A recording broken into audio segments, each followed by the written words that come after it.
What's up, y'all? Oh. Now, what's up, y'all? Can you hear me? When you come through, hold on, what's that?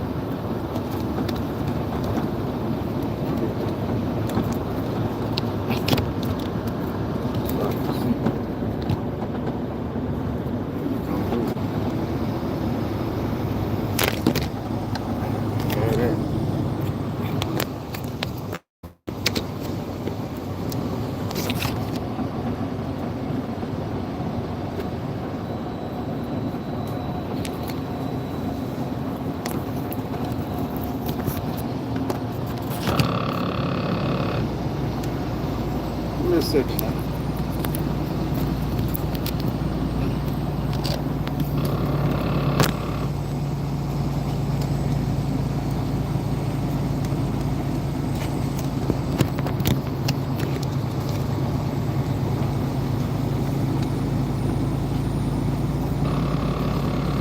What's up with it?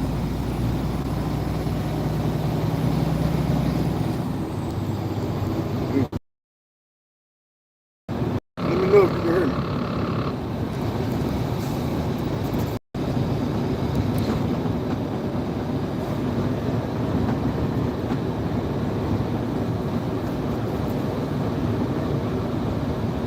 Anyway, y'all, I found a video that I think caused me to get demonetized. And when I get a second, I'm going, I say a second, when I get some time,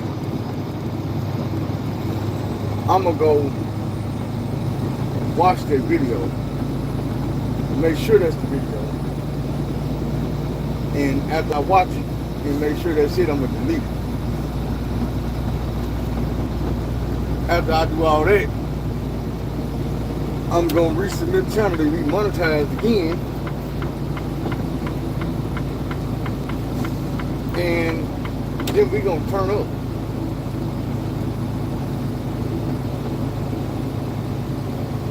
I need to redo every video that I did on prison and jail where I was indulging in their gas, because I want my videos to be able to be used to help people, whether they in prison or whether they, you know what I'm saying, jail, juvenile, high school, junior high, well, and I know that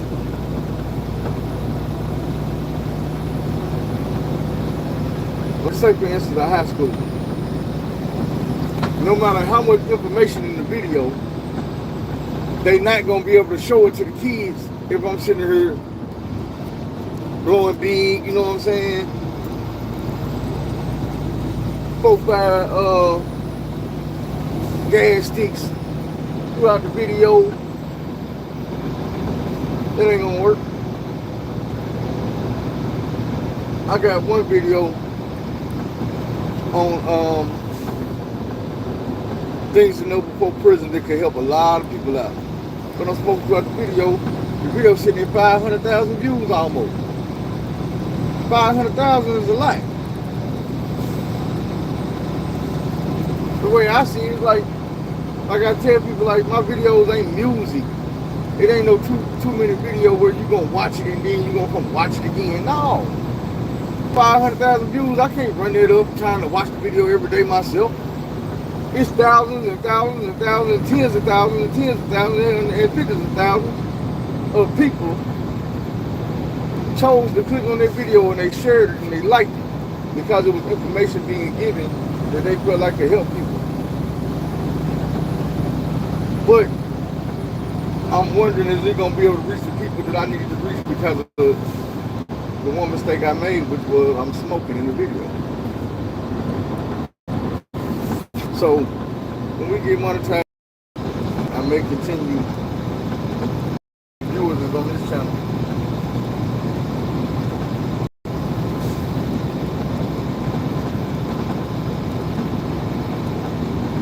start they doing some more original content over there. That's why I'm waiting on that other shit to go through,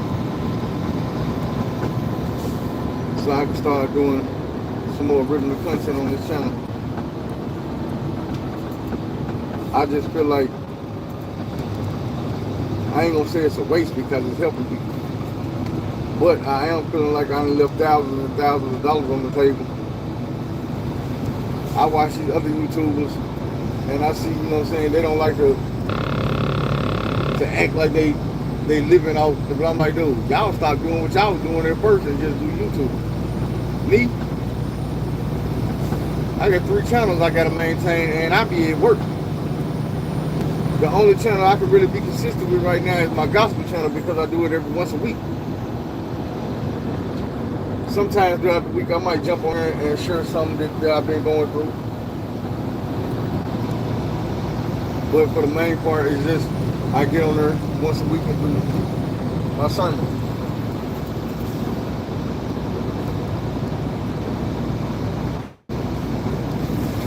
Okay, 15 subscribers. They say 14, but I know God won them. And every Sunday, it just hit me like, hey, you made a promise to God, go keep it. And the promise was that podcast. And I ain't missed a week yet since I had the idea to start it. Or God put it on my mind and had the idea to start it. I was upset because last weekend, not the weekend just passed, but the week before that, I dropped the video and it ain't had no sound on it.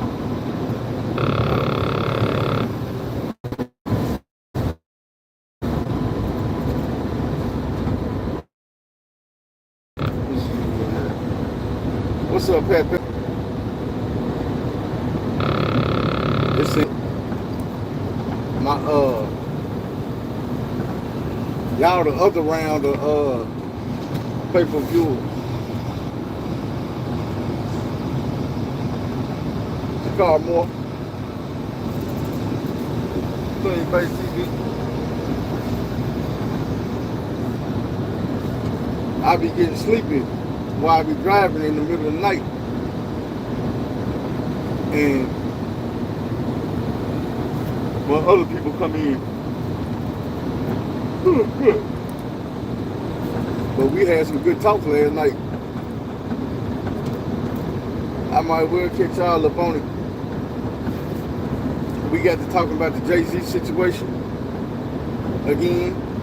And I was telling them, like, man, y'all got to realize you can go read that statement for yourself that he made. My thing is, and y'all gonna realize this, Jay-Z, this how fake dude is. That statement was prepared before all this shit came public. He knew about it. He knew he was put to be accused of this. They gave him time to settle out of court. And he didn't do it. Instead, he figured he was gonna fight it. He got more money, he's smarter, he got more influence. And that's what a lot of these, that was Diddy's problem. Diddy felt like he could get away with what he was doing because he had money, power, and influence. Jay-Z falling down that same rabbit hole. And you could tell by the statement that he made about these assault allegations. And I'm going to break it down and tell you why I say that. Because, like I said, first of all, when the allegations came out, 20 minutes later, he made that statement. That statement is not all his words. There was a team of writers and scholars that came with that statement. It was not sincere, and it wasn't personalized to Sean Carter. It was an attack on the lawyer that presented it. He talked about how the man's supposed to be a Marine, and Marines have honor and valor, and this man don't have none. He's an ambulance chaser. He tried to tear down the man's character. Tearing down the lawyer is like tearing down the victim. You're trying to discredit the whole team over there. Then you can tell the part that was his because it, oh, they got some Arkansas shit I need. I don't want to come way back over to get it, but I need one of them.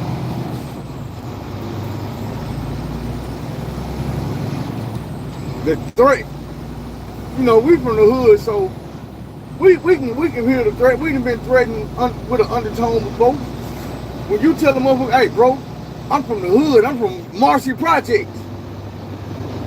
So what's your point? We talking about allegations, and you sitting here talking about, first of all, you try to tear down my character, and then you throw it out there where you from, like that's supposed to mean something. Like, you know, that's supposed to mean something because you from Marcy. But it don't really mean nothing.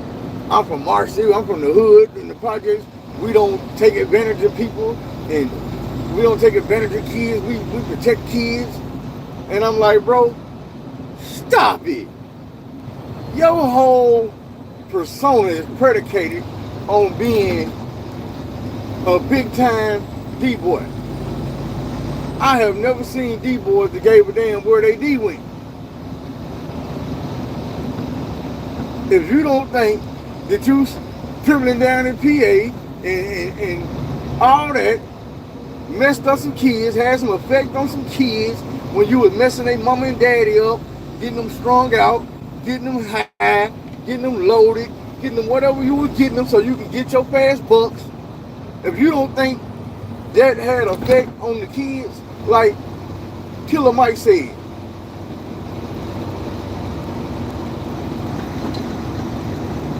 all them times I stood and hustled in front of their store, I didn't realize that that money was for your babies, and now they just poor. You know what I'm saying? I wanted Gucci and Vinci, my nigga. Gucci Givenchy, my nigga. Basically what the man saying is, he knew what he wanted. He was hustling, trying to feed his and live good and dress good and have nice shit. But it never really occurred to him that he was fucking up your kids' life and their quality of life. And Jay, I'm saying like you was supposed to be an even bigger D-boy than him. He stood at the store. You was riding around in S-classes and shit, so you say. You weren't hustling for J's, you was hustling for PJs. You know what I'm saying? If you're going to put it like that. So imagine the damage you had that had did to the people in Marshall, the same people you claim you love. Stop it, bro. But let's get back to it. It ain't what you said in that statement, it's what you didn't say in that statement. I said this earlier in the other episode. The one thing Jay-Z forgot to say in that statement while he was making all that motherfucking noise was, I did not do this. You forgot to deny the allegations, my guy. You said a whole bunch of shit. You deflected. You blamed other people. You pointed the finger and you talked about other people. But not one time did you say, I ain't do that. How you forget to say that? That's the most important thing. When somebody accuse you of assault like that, the first thing out your mouth should be, nope, not me, I didn't do that. Before you start pointing the blame and talking about, well, he ain't a real Marine, he ain't got no honor, well, you don't even know that man. All you know is that man is the one who brought the allegations to light. And now you talking about his character and who he is as a human being. You don't know this man, bro. He don't have none of these allegations on him. Somehow he done went through his whole life and he ain't got these type of allegations, but you want to tear that man down because he put you out there. And like I said, you was highly aware of what was going on, and you were hoping and praying that it really didn't get out. That, you know what I'm saying? They would have gave you a chance to sign an NDA and said they would have signed one. If you play it out, you would have played it out. Second, this is why a lot of y'all is going to jump on Jay-Z nuts and say, I don't believe he did it. Because he got up there and said, well, if you really believe I did that, Why you ain't file a criminal suit instead of a civil suit? You just after the money. Let me tell y'all something. This is a case about a girl that some shit happened to her when she was 13 years old. The case is old. You can't just jump out into the criminal case on every charge you have. A lot of these cases, this case included, this is one of the cases right here. It ain't no if and maybe. It's a definitely. This type of charge, you have to pursue civil case first. Then you can go get your evidence and press criminal charges. This ain't the first time this has ever happened. It happens all the time. Do your research. Jay-Z look at us like we not smart enough to know this. Like, damn, that's clean that old school Lambo. Jay-Z look at us like we not smart enough to know this type of shit, or to research this type of shit, or to find it out, period. We supposed to just take his word for it. You know what I'm saying? But I'm like, nah, bro, I'm going to tell you what I take for it. I take for it my own eyes that I done seen a pattern of you messing with teenage girls. I see you married to a woman that used to be a teenage girl when you got with her. I seen Foxy Brown being a teenage girl when you was messing with her. I seen Rihanna being a teenage girl when you was messing with her.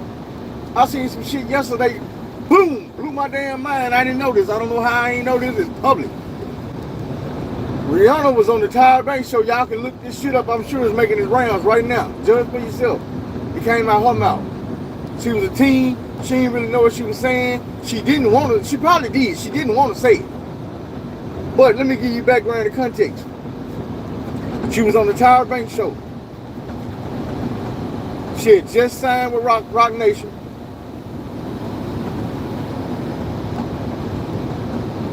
And what people didn't know was Rock Nation and Jay-Z had brought her to the country without her parents. She was 15, 16 years old. She was over here with no parent or guardian. They was holding the meeting about the record deal.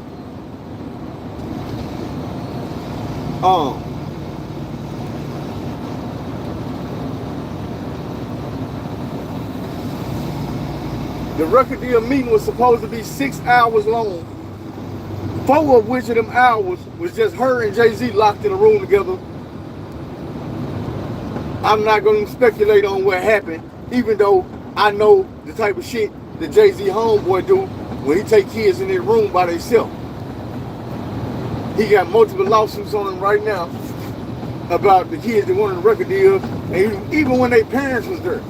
And he took him over to the next room and locked the door and told him, hey, if you want the deal, you know, I can change your life. I can change how you live it. And then he whip his shit out and tell him to put your mouth on his microphone. And I got you. So what do you think Jay-Z, who loves these teenage girls, did when he had Rihanna alone in his room? We're not going to speculate on it. We're going to get to the facts. Philup Bank asked her, how did you feel? She was like, oh, I felt all warm and he was nice and they did this. And then Philup Bank was like, bitch, that's cap. I heard that he told you something about stairs and windows.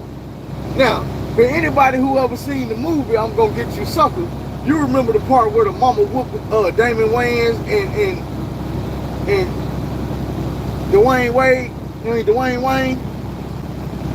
I can't think of dude's real name right now. But the dude that played the ghoul for Eddie Murphy in Vampire in Brooklyn. Y'all know who I'm talking about. Anyway, when they came to Keenan Ivory Wayne's mama house, or his sister, whoever it was, I think it was his mama, and she whooped their ass. He came and told him, he said, hey, there's 2 ways out of here. You can take the stairs, or you can take the window. They were taking the stairs, they got rolled out the damn stairs. Philup Bank say, I heard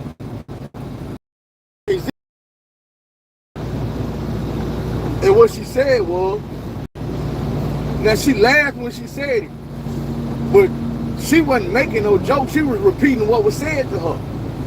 And what she said was, Jay-Z told me, there's only 2 ways out of this office. You can either go down the stairs with a contract, Or you can go out the window and we on the 94th floor. Which one you gonna do? Let me reiterate. You bring a foreign girl to the country, the United States of America, without her parents, with no legal guardian. She underage, 15, 16 years old. You have her in a meet, and you tell her either you sign this contract or you going out the 94th floor window.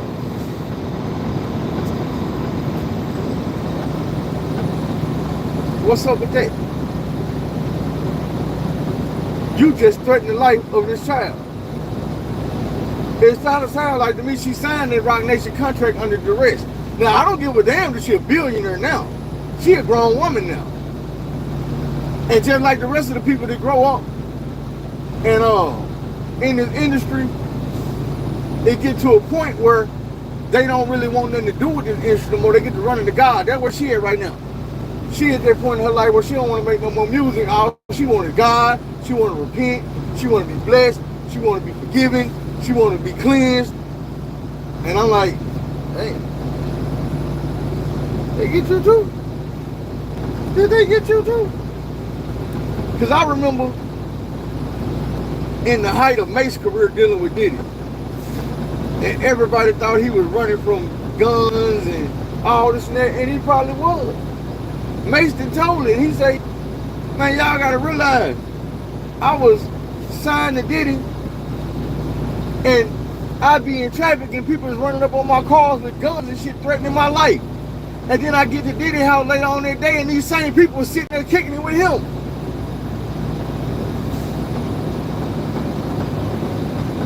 Yeah, it's a reason Mace took them chains off and ran to God.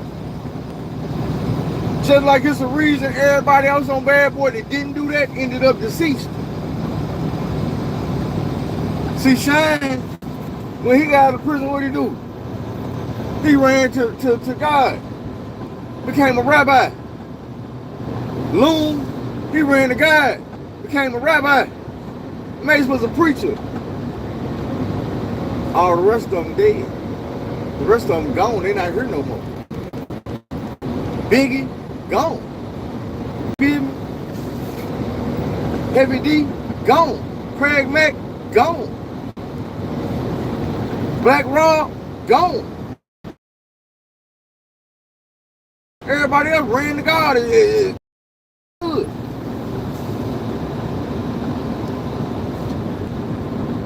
Now you gotta flip it when it's on Jay-Z, like we know we went over all this before. Most of Jay-Z bodies is women. Almost everybody there accused him of unaliving is a woman. See, this is the thing about it. They painting Diddy as an all around freak. Well, you got some freaking stuff going on. What my head? I'm gonna slow down there. They paint Diddy as you just an all around freak, ain't you? Boy, you freaky. But see, Jay-Z, he ain't never been painted in a picture as a freak. That ain't never what you heard about him. What you've always heard about Jay-Z was he like him young. He like him young. You done heard it from every different direction. You done heard it out people's mouth. You done heard it on these podcasts. You heard it before. Listen. Even I done told you the Jay-Z allegations in his cases was coming. He was next after Puffy. So how you think he didn't know? You think he didn't know? We all online telling y'all this shit. Anybody who do their research on these folks will tell you, yep, he next. There's some things being said about, you know what I'm saying, dude, he the one. Now I'm gonna tell you something else that I talked about earlier that he failed to do. He made all that statement. Bro, this allegation ain't just you. She said you and Diddy took turns holding her down and doing what y'all were doing. Diddy got a million allegations on him right now. That's your homeboy, that's your friend, that's your roadie, your partner. Not once have you came out and spoke against that man and said, hey, you know what, that's my partner, that's my dude, but I don't condone None of this stuff he did allegedly, none of this stuff he's accused of, I'm not with it. As I said before, you got a real problem not being able to deny this shit, bro. You that cocky that you don't even deny it. So now that they saying you was in on it with him, you can still make a whole statement and you never even speak the main name. He part of the case. You don't say I didn't do it. This would have been the perfect time. That's your real homeboy. If you say, hey, you know what? I don't believe dude did any of this stuff because I know he didn't do what they're accusing him of doing with me. I know that somebody lying on him. They lying on me, so I know they lying on him. Wasn't neither one of us in no room holding no girl down and watching the other one do this stuff. He not saying none of that. He pointing the finger at everybody else saying, well, dude is an ambulance chaser and man, deny these charges one time, bro. Do that. Just like everybody be saying, why you ain't suing Jaguar Wright? Why you ain't suing Jaguar Wright? Do that. You'll come out and say all this bad stuff about this lawyer. He ain't got no honor. He ain't got no valor. He ain't a real Marine. He an ambulance. You ain't said nothing negative about Jaguar Wright yet. Everything don't deserve attention. Man, this the type of stuff that deserve attention. You sitting here talking about how you got to explain to your daughter. No, you don't. No, you don't. Let the world explain it to her. I'll explain it to her. Don't bring your homegirls and them around your daddy. Is that explaining it enough? You 13 years old right now. Blue Cantrell's namesake. I ain't gonna say your name because I don't want your parents to be trying to sue me, but I'm gonna just call you Blue Cantrell namesake since your mama and your daddy named out this ex-girlfriend Blue Cantrell. Some more sick shit. Don't bring your homegirls. Let them spend the night. Your daddy gonna cry. That's the type of dude he is. He like him young. And that's what I be saying, man. It's like, and then I even had somebody say, well, Foxy Brown say that she never said none of that stuff. And man, Foxy Brown know Jay-Z will take her off the face of the earth. It wouldn't be the first time. She's scared as hell to sit back and say and keep saying the shit she said about dude. But one thing about it, she said the shit on camera. She said the shit is on audio. You can say you didn't say it, but when the folks come back and play it, you can be like, oh man, I was just mad at him. I was just, no matter what you was, you said that shit way back then.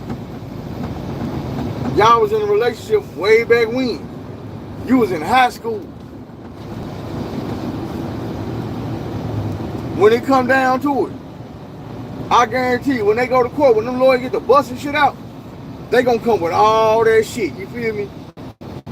Just imagine you being in court talking about you did not molest this girl that's 13 years old, and then the lawyer asks you like, okay, well, how old was you when you met your wife, and how old was your wife? And you tell that same lie you been telling her, oh, she was 18 when I met her. And they be like, no, look at these pictures on this date right here. Your wife was 16 years old and you was in the studio with her. And then on this picture, she was 17 and you was with her. Now this is what I be saying, this is why you can't lie. There has been 3 different Destiny Child groups. The very first group was 4 girls. Beyonce, Kelly, LaToya, and Lativia. When that group was out, they was 15, 16 years old. Jay-Z is in the picture with all 4 of them girls. In this picture, both of these pictures, matter of fact, he is surrounded and hugged up by LaToya and Lativia. Beyonce is the furthest member of the group from Jay-Z in these photos. But dude is being quoted saying that he knew the first time he seen her, that was gonna be his wife. And I'm like, bro, first time you seen her, she was a child. Even if you didn't meet her, I'm about to say this backwards. Even if you seen her on TV or something, because she was on TV way before she was 14, 15. A lot of us don't remember the first time we seen Beyonce and Kelly. They was in a rap group called Girl Time. And they had performed on Star Search. They was rappers. So that could have been the first time you seen her. I don't know. But what I do know is, you got pictures with a girl that was 15 that you say you didn't meet until she was 18. I remember, because this is the thing about it. It just so happened that me and Beyonce is born in the same year, in the same month. September 1981.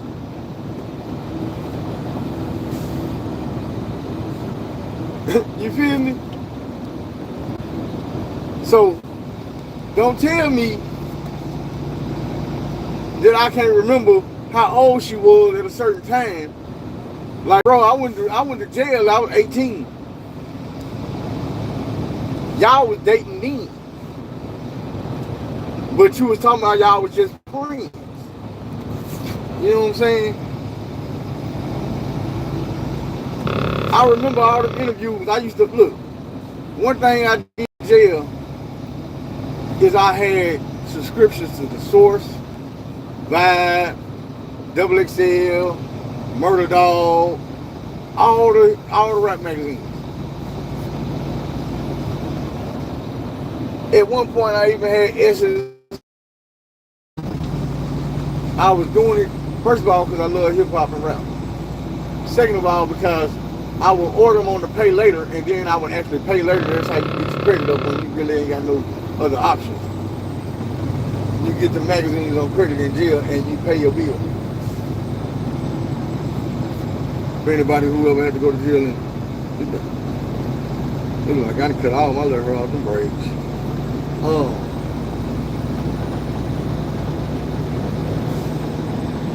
But yeah, just imagine him sitting in court lying about this shit, and it's finally somebody get to saying this shit in a court of law with the proof.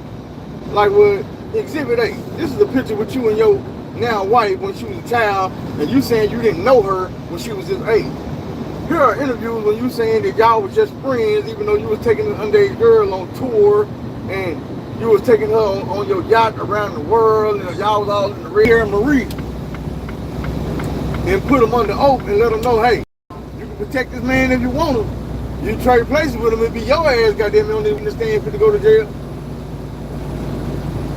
They can tell, goddamn, me real, hey, all these kids you and A$AP Rocky just had, better think about your kids and say, fuck Jay-Z, better tell the truth.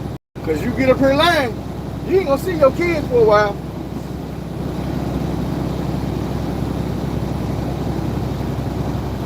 You know what I'm saying? Don't make him, and this is the worst part about it, I actually thought about this the other day. I said, Jay-Z been running from that blood test, that DNA test, right? What if Blue Ivy hit 18 and dude contact her like, hey, I'm your brother, your dad pops won't take the DNA test, would you please do a DNA test with me? You know how kids be. Kids be, they don't see the shame of the parent and the what the parent want. They be like, man, if that's my brother, I got the right to know if that's my brother. I want to know. I want to know. Let's just say this man can convince Blue Ivy once she turn 18 to take a DNA test with her, and they come back that they are brother and sister. Wait, Jay-Z, they gonna knock your socks off, bro. Your boy mama dead, but she was only 14 years older than him. Meaning, she was 13, 14 when she got pregnant. We know you like them 13, 14, bro. We know this. Maybe 15, 16, we know this. You said you want to say about R. Kelly.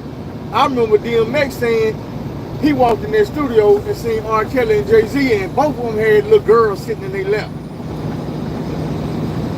He didn't say R. Kelly had two of them. He said no. He had one and he had one. I tell you, man, you got to be a sick-some bitch to sit up here and watch, and the first thing you do is run to the nigga who goddamn me was molesting her ass and do a whole 2 albums on a tour. This was the tour y'all was on, the albums y'all was working on, when DMX say he came to the studio to do a song and walked in and y'all had them little girls in your lap. Come on, man. The MO too much alike. Except you did what they told you to do, which was you took Beyonce and married her ass. Instead of running around with 2, 3 youngins at the house, you know what I'm saying, peeing on them and locking them in the room or telling them to stay in the room or playing the game with them and antagonizing their mama and not paying. You had one who mama and daddy knew the game. You and my daughter go get rich, y'all gonna make a bunch of money and break us off. You can have my daughter but break us off. We need this bread. Like this heck here. Son of a dope, man.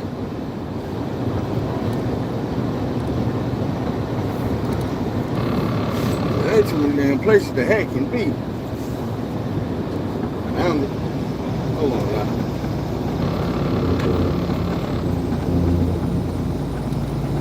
I gotta talk to this son of mine. Yeah. That's what I believe it was. Just like people saying that you had permission to marry her, the same way R. Kelly went and got permission from the parents to marry Aaliyah. Everybody say he was sick and he was this and that, but the thing is, just like Savage them, Aaliyah and them mama and them was in on it. They knew what was going on. They did the exact same thing them other girls' mama and them did. Dropped that girl off at the studio, told R. Kelly, you can have her. Just make sure we get our check. Turn my daughter to a star, and make sure we get our check. The world wasn't prepared to deal with that shit, so they turned on R. Kelly, broke them up, made them get that annulment, that divorce, and the mom and dad in them pulled the Jay-Z, clammed up, kept their mouth shut. Y'all can't find no articles and shit where Aaliyah mama and daddy bashing R. Kelly like the world did. Guess what? They still alive. When all them other cases came up, they didn't pop out and say, we finally got justice for our daughter, he finally in jail. Hell no, they ain't say shit, because they wasn't feeling no type of way. You know what I'm saying? They was in cahoots with what was going on with their daughter. They didn't feel like she was a victim. They never came out and said shit when that man got locked up. Be for real. A nigga do something like that to your child and get away scot-free, and then years later he get locked up, you gonna be happy as hell. Bitch, finally got your punk ass. They finally got your dog ass. Man, the little mama and dad ain't have shit to say. Am I lying? Man, y'all gotta look at this shit. Quit going by what the billionaires and the millionaires telling you about themselves. They playing along, that's how you get rich. You got to go along to get along. You got some money, you going along with something. Because I'm trying to tell you, word to Kanye West, stop going along. Stop going along. They're going to find a way to get their money up off your ass. Give a damn how much money you got. Play with them folks and stop agreeing and stepping and fetching. And watch what happens. Your money will become their money. Real quick. Like Master been telling you, nigga, I allowed you to have. I had a song to say, We only rich because they let us. I can't think of what come before that, but I know that part right there is in the song.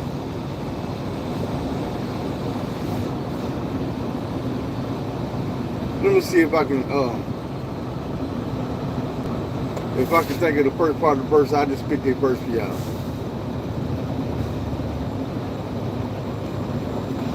Now where my niggas at, say they gon' ride to the end. The Indian came, the Indian witness still lying, got no friends. That's why I trust nobody. Except me, myself, and my mammy.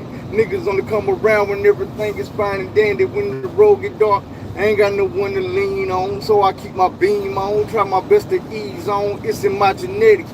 We only rich because they let us. I still fuck that part up. It's in my genetics to look over the sympathetic, and it's so pathetic. We only rich because they let us. It's been a long time, and I've been out here on the grind, made this money by myself. Nobody's giving me a dime, so what's mine is mine. And I ain't breaking bread with shit. Put my faith in them, nigga, cause they all some faking bitches. When your paper long, the team you running with is strong, but when that ass is dead, broke what over half and them is gone, and you all alone. I know what you thinking, yeah, you right. I done had a lot of paper, plus a lot of lonely nights. When my shit get right, got whole line around the block, but since these niggas hate a player, hand tight around the Glock and it's fixing the pop. I'm AK-47 hot, did 10 in the pen, cause niggas snitching to the cop, situation get deep. Got enemies and I can't sleep cause they fixing the creep. Now every day I pack the heat and I trust nobody.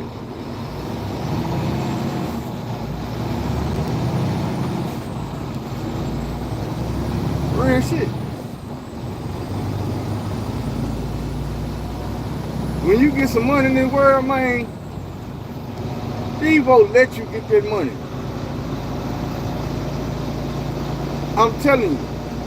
You think you out here moving work and moving weight and they don't know? Like, be for real, bro. They bring that shit in here. They get the big money. Boatloads. They sell it to somebody who's gonna break it down and sell metric tons. They sell it and break it down to somebody who's gonna sell 400-500 birds. They sell it to these people gonna sell 20-30 birds. They sell it to somebody who's gonna sell a bird.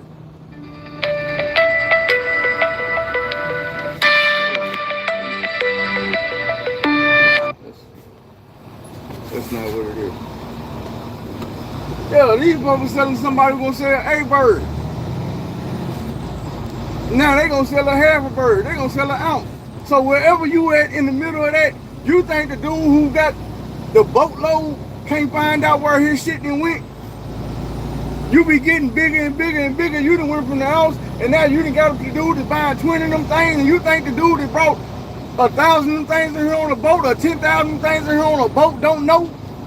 He can't figure it out, man. These folks let you get that money. Long as he ain't interfering with what I got going on over here, he's straight. When you get so big that you done crossed the line and now you trying to sell over here to the people I'm getting my money from, they gonna cut your legs off. I remember talking to my Mexican partner when I first decided I wanted to get into the drug game. I wanted to do some illegal stuff because I was tired of being broke.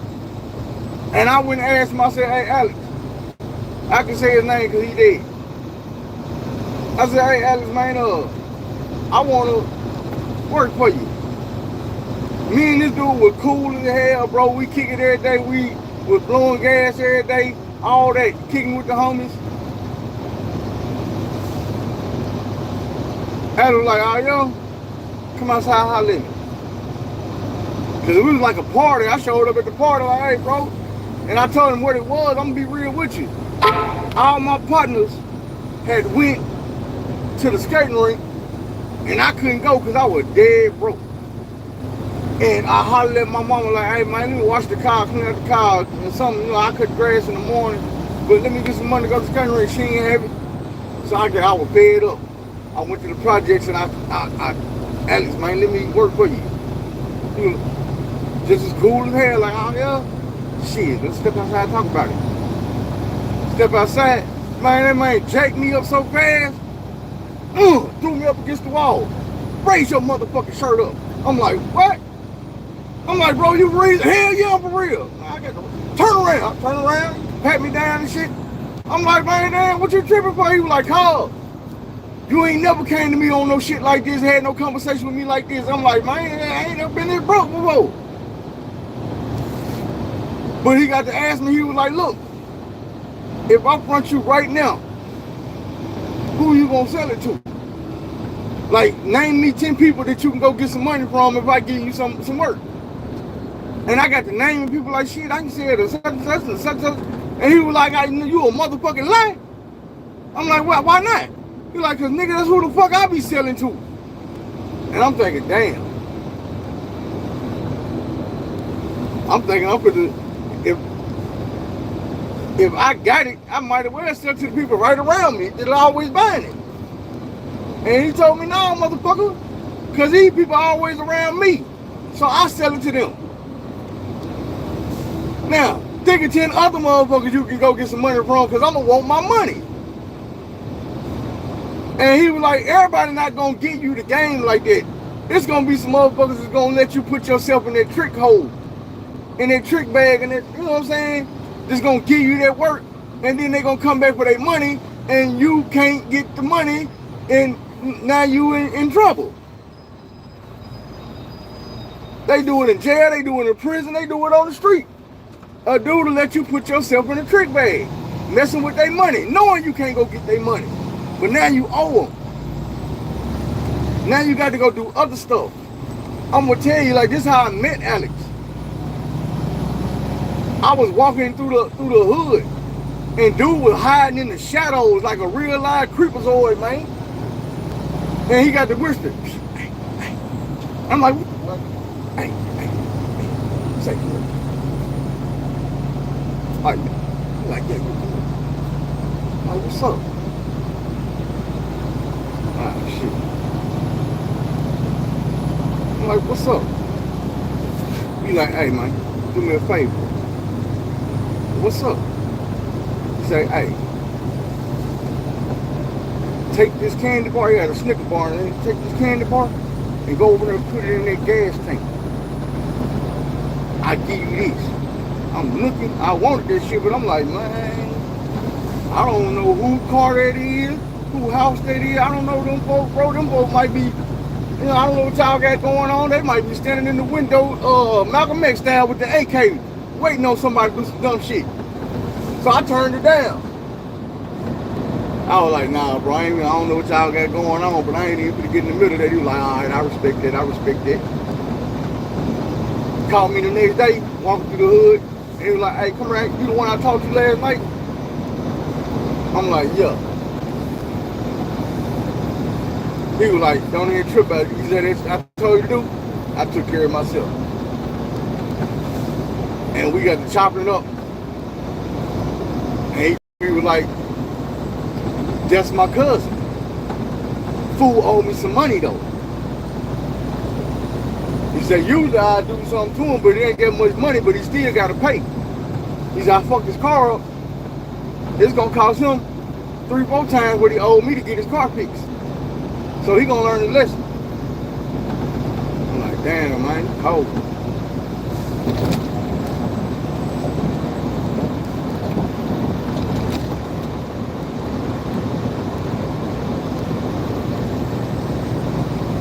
But that's what I'm saying, man. It's a cold world. That fool Jay-Z,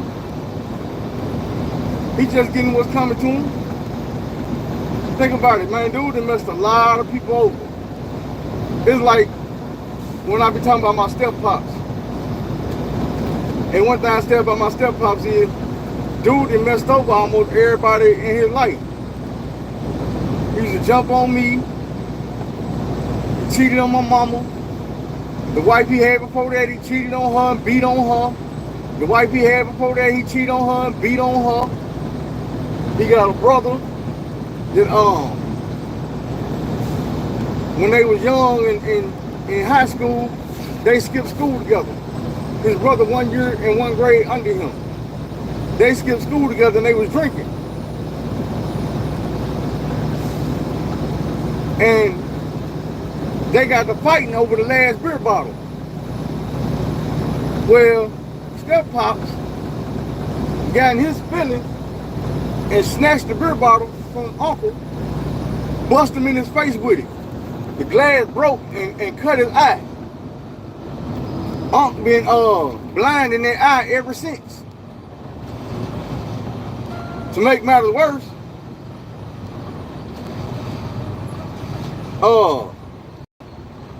Step Pop ended up going to the Marines. Little bro wanted to go behind him, following his footsteps. And get what they told him. No, sir. Due to that eye, you don't qualify. That turned Uncle to a downright stone alcoholic. He been an alcoholic ever since.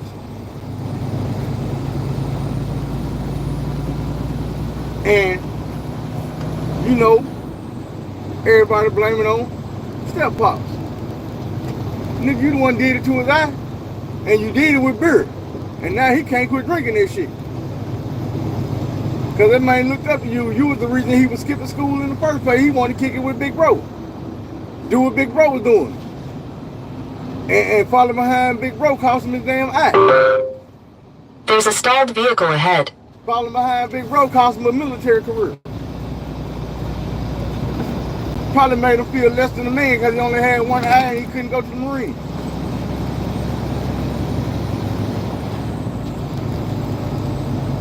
There's more stuff dude did.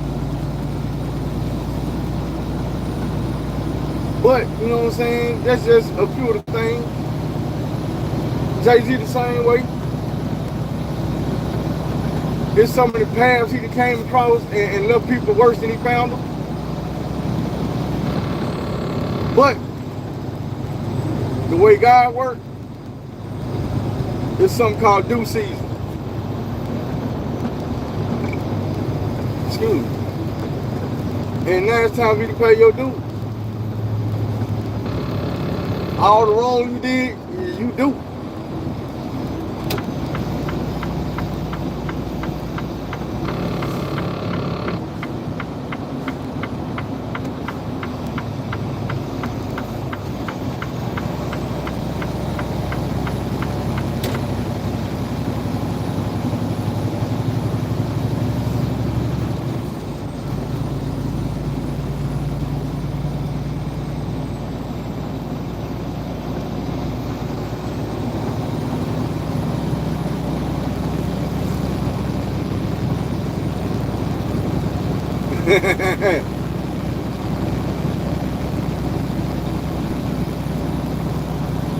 I need a headset so when I be on the phone, when I'm doing shit like this right here, y'all can actually hear me instead of this truck. You know, these trucks be loud, man. So if I was using the microphone just coming out my phone, all you would hear is the motor of this truck. Every time I hit a line, it go, you be hearing that.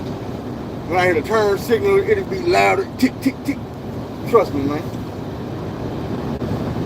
Y'all don't want me riding around without the headset on trying to do a video. I'm gonna come across so muffled.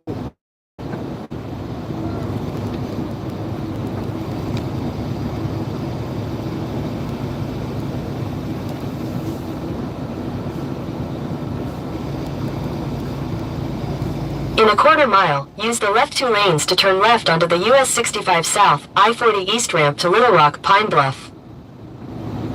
Oh shit, we're gonna wait to the crib. We headed back to home base.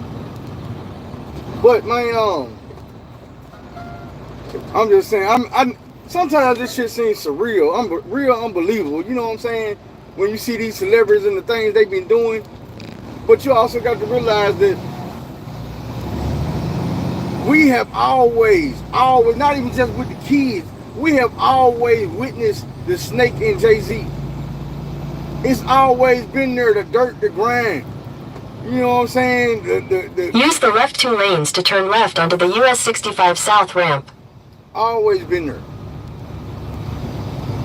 The way he did Dame Dash and Big. Continue on US 65 South for 22 miles. When he had that meeting and convinced them to sell Rockefeller Records, and then he popped up the next day as the owner, free and clear, they was like, hold up, wait a minute. Nigga, we just sold a record label yesterday. How do you own it today? Because it was already in the plan, bro. I snaked y'all. You can't get mad, you fell for it. Got $10 million out the deal. He convinced them to sell Rockefeller for $30 million to Def Jam. The next morning, he accepted the presidential offer from Def Jam to be president of the company, and they gave him Rockefeller Records as a gift. Like, free and clear, here you go, you can have that. Nobody gives you a record label. The only other time you've ever heard in the history of the record business somebody gave somebody a record label was Clive Davis gave Sean P. Diddy Combs Bad Boy Records. And we already know why that was. They were lovers. When Uptown Records folded, they gave him Bad Boy, and they gave him the artist. It's sad to say everybody think that the female artist that they talking about was in the room with Jay-Z and Sean Diddy Combs was Beyonce, but I don't think it was. I think it was none other than Mary J. Blige. See, she was signed to Diddy at the time. And she's also a known monster. People don't really talk about it because she's a female. But there's some underage boys that brought up the conversation of them having sex with her and her having sex with them. And it wasn't like fly-by-night type shit. It was her stalking them and coming to claim what she wanted. Yeah, when this story came out, she was flying all the way to the West Coast, kicking it with Suge Knight and them, so she could get the daddy boy.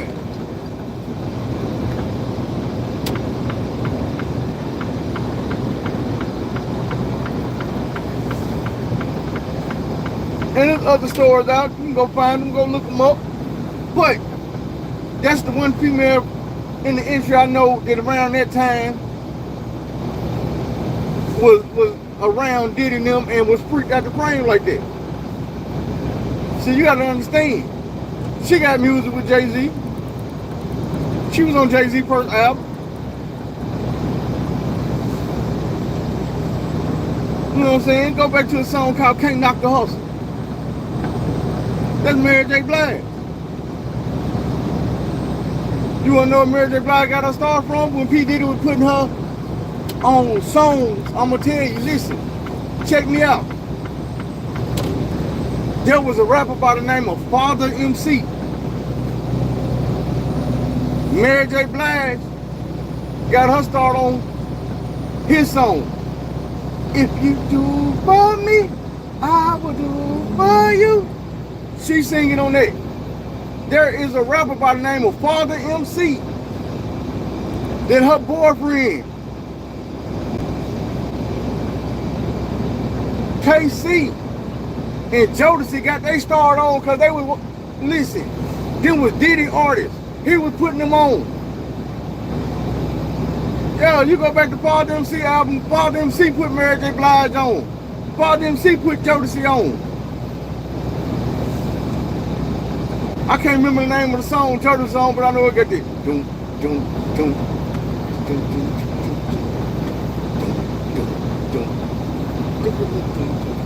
got, you know what I'm saying? Yeah, got that beat on it. I'll go look this shit up, man. She was the one. I'm not positive, but if you ask me, I think she the one.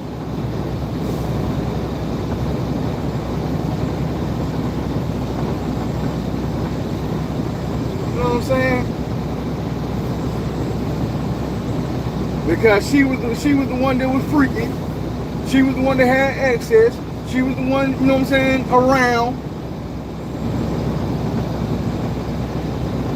I don't think, I could be wrong.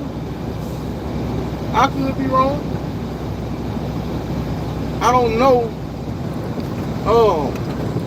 what year exactly. I had to go look it up. I don't know exactly what year the situation supposed to take place. I just know how old the girl was. If I knew how old she was right now, which she might be in her 20s. If that's the case, then it very well could be Beyonce.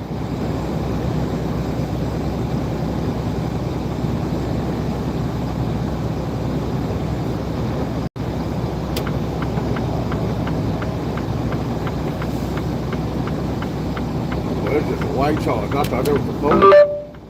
Traffic is getting worse. You are still on the fastest route. You will now arrive at 9:09 a.m. 909.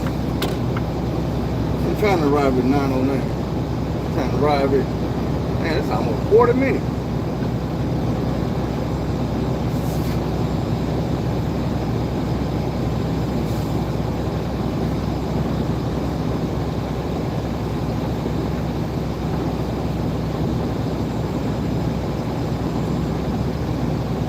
Hurry up.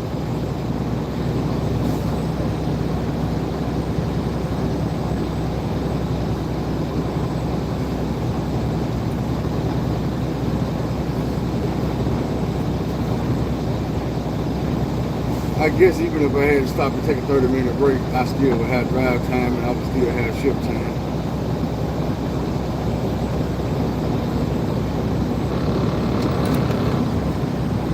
But man, y'all know, I don't have no personal vendetta against Jay-Z.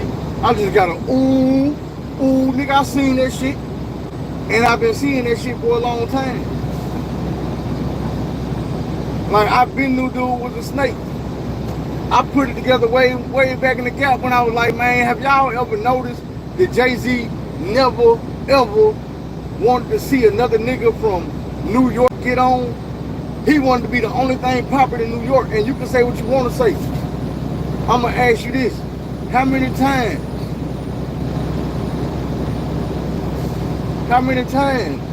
did Jay-Z try to put a nigga on from New York? The only nigga he ever came close to trying to put on from New York was Memphis Bleak. Anybody else, he tried to tear their ass down. Or he used the shit out of them. Like I was telling y'all, be for real now. Back when Jay-Z was putting Ja Rule on songs, Ja Rule was a bigger, more popping artist than Jay-Z.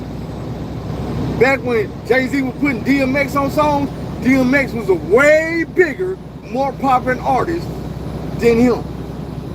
Back when he was putting Jermaine Dupri on music, Jermaine Dupri was a bigger, more popping artist than him. You see what I'm saying? You see the pattern? When he was hopping on song with Juvenile, Juvenile was selling 5 million records out the gate. Way more popping than Jay-Z was at the time. Jay-Z is a culture vulture, man. But he ain't never been as big as these artists he's been doing these records with to make his records big. When he was doing records with motherfucking Eminem, you think he was a bigger artist than Eminem or as big as Eminem? Hell no. That's why everybody, to this day, anybody would tell you Eminem killed him on Renegade. Because Eminem was already better than him before they got started. Before they made the beat selection, Eminem was the bigger, better artist. Be for real. He was using that man because he could.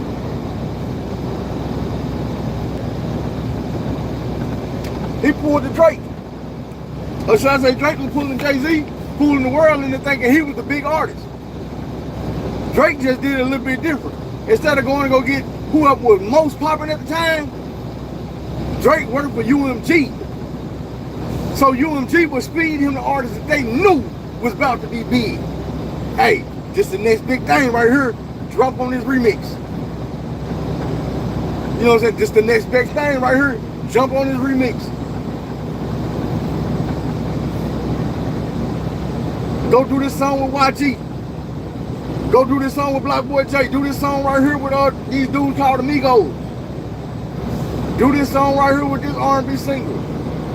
They fed, UMG fed Drake every popping artist that was coming up.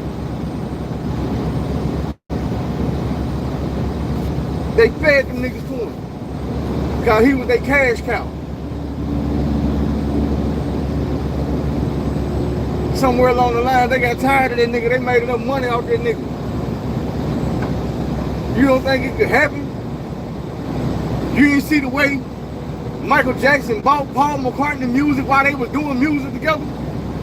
Like somebody was making a joke about that shit the other day, but that shit was real, bro.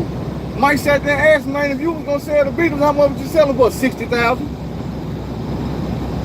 3 hours later, Michael Jackson went and bought the Beatles for 64 million. He said, I'll sell them for 60 million.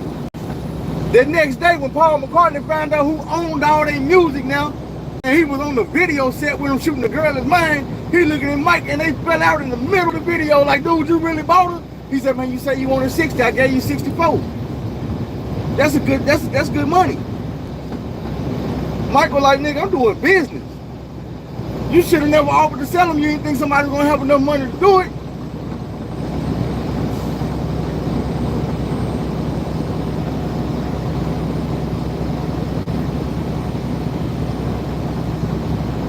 Who had a remix with True Hill?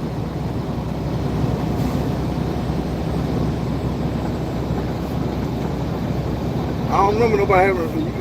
You might be right. I don't know what you're talking about though. But I see somebody else saying 112.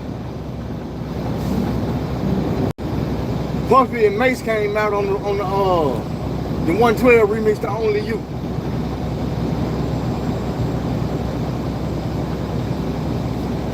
That song blew both of them niggas up. Puffy was already popping a little bit, but that was Mace's debut to the bad boy world. You can hum all you want to, come all you want to. Money, I'ma front you. Girl, I wanna front you. I'ma always want you when nobody wants you. If I die now, my love will still haunt you. Mace ain't the one that'll pay for your phone. Mace be the one that, you know what I'm saying? That'll take you home on your days alone. I can make you moan. Everybody know I got more bounce than an ounce. Bad boy getting more money than you can count. Yeah, that was when Mace came out. Mace was that dude, man. I be trying to tell y'all what y'all don't really realize. If they wasn't blackballing Mace, if it was no Puffy around, if Mace would have came out on somebody else's label with a fair shake, Mace would have been the king of New York. Mace had it like that. Niggas didn't want, and y'all can, listen, I know Jadakiss and them talking that shit about how Mace couldn't fuck with them and he was the only one that was almost, no. Nigga, Mace was that dude, bro. I'm trying to tell y'all. Listen what I just got through telling you. On that same song I just got through rapping, Big was on that song. Jesus, notorious, just please us with your lyrical thesis. We just chilling, milking, top Dylan. Diasco, me and Little C's. Listen, they was both on that song. All the motherfucking you know what I'm saying? All the motherfucking the rest of the music they did on bigger albums, that Mace was really the superstar of the damn song. You know what I'm saying? More money, more problems. Nigga, to this day, I don't give a damn. That's Biggie's song. Nigga, that's Mace's song. That was Mace in the video going crazy. Guess what? I said all that to say this. Tupac went off on Bad Boys, a staff, a record label, and a motherfucking crew. That nigga named everybody except Mace. You never heard it. As long as that nigga was dissing Lil C, that nigga was dissing Lil Kim, Puffy, Chino XL, fuck you too. Jay-Z, fuck you too. Mobb Deep, nigga, fuck you. That nigga never said Mace's name ever. Nobody. So fuck what Jadakiss talking about. He was, nah, nigga, if y'all would have been on Bad Boy at the time, Pac would have counted y'all shit too. That nigga knew about Mace like the whole world, and nobody ever mentioned that nigga name. Bro, the world loved them some Mace, bro. I'm telling you right now, what would have happened if Pac would have said Mace's name? It'd have been like on Barbershop. When they said something about Martin Luther King. Hold on now. Don't say nothing about Martin Luther King. You gotta leave the king out of it. I can't say nothing about Martin Luther King. Nigga, that'd be like, hold on now. Don't say nothing about Mason Bethel. Don't say nothing about Murder Mace. You can't, hey, you better leave him out of it. I can't say nothing about Mace. You can't say nothing about Mace. Man. Alright, I ain't gonna say nothing about Mace. Shit, that's probably what happened. That's probably what happened. I'm telling you, Mason was that dude. Niggas around here rocking bust down rollers. Mason invented that. Well, I ain't gonna say he invented it. He had the second one. Puppy had the first. Jay-Z got the hating on Mason behind that. Them ain't Rolex diamonds. What the fuck you done to that? Nigga don't matter they Rolex diamonds. They real motherfucking diamonds in a real motherfucking Rolex. That's even more expensive. First I bought the Rolex, then I bought the diamonds, then I had to pay the motherfucker to put the diamonds in the Rolex. Nigga, it's 3 different purchases to get this watch. And one of the purchases little bitty. They was all big, gigantic.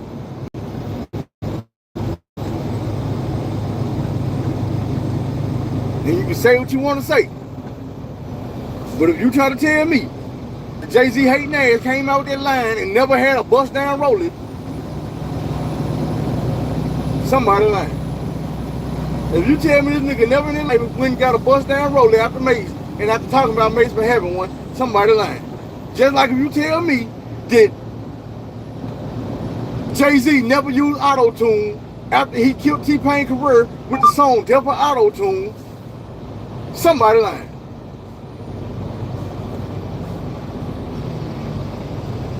See, Jay-Z that type of he will hate on you and get you out of there and then get off in their lane. I told you, man, it's a real life coach boat. So let me explain something to you. We started out by saying, I told you he never wanted to see nobody from New York get on. What happened when Dame Dash took it upon himself to go sign niggas that he knew from Harlem since they was kids? Cameron, Dipset, dude been knowing these niggas longer than he knew Jay-Z. So when he signed to the label he started, that was the end of rock and roll.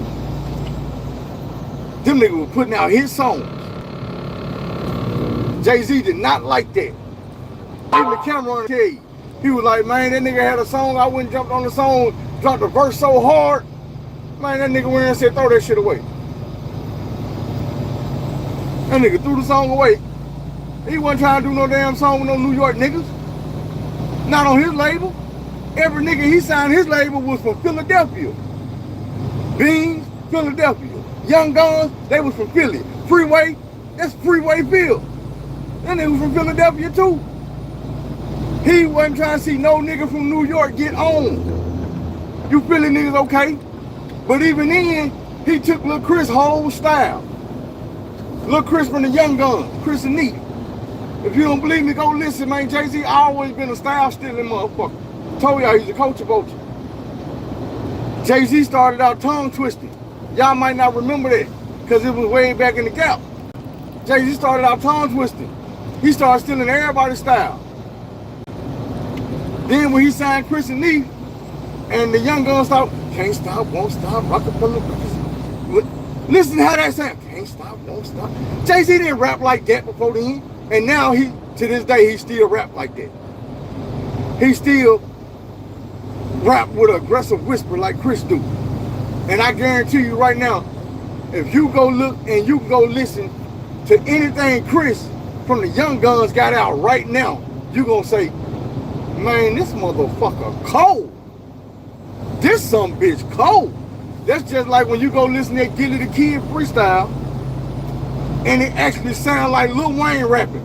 The style, the way he fluctuating his words and he got his flow going, you like, hold on, man, hold on. This sound like some shit Lil Wayne wrote, but then you realize it's damn near 20 years old. And it's from around the time where Gilly said he was writing from Wayne and teaching him how to do the flow. And you gotta think about it like this. I've been on Wayne since BG's True Story was what do you think what the nigga name was? It was something.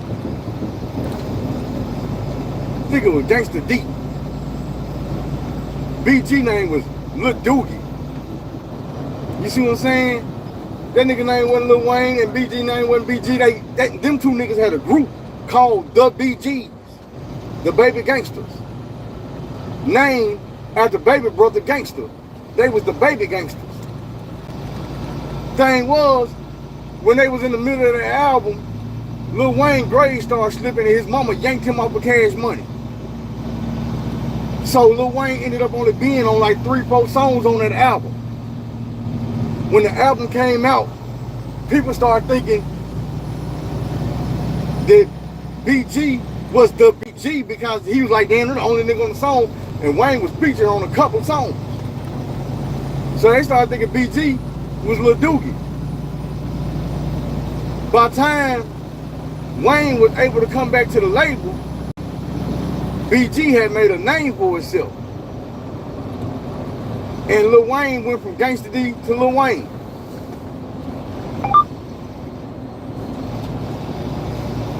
Y'all can go look this shit up. You probably gonna be able to find the stores, man, where they tell y'all all this way back in the day. This is when Lil Wayne was 9, 10 years old. He came back to the label at 12 years old. You see what I be saying when I be saying y'all, these niggas be getting groomed from the jump, bro. You ain't making it to the top without it.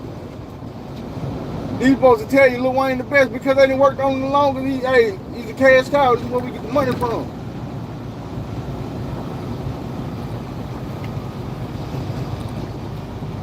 But in the long run, they not gonna tell you the part where they say, you know, well, we hired people to write for Lil Wayne. He's the star, but we'll hire a nigga like Gilly to sharpen him up and write for him, because we really can't market Gilly bald head, slack jaw, pterodactyl neck ass. He has no appeal. He getting old.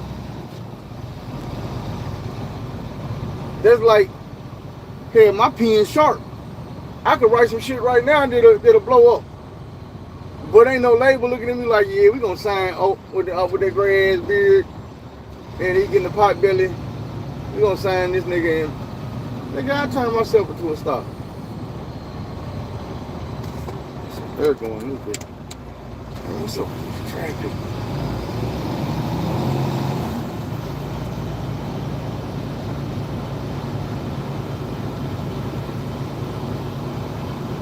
Hold on, y'all. Let me see how long I got to wait in this traffic.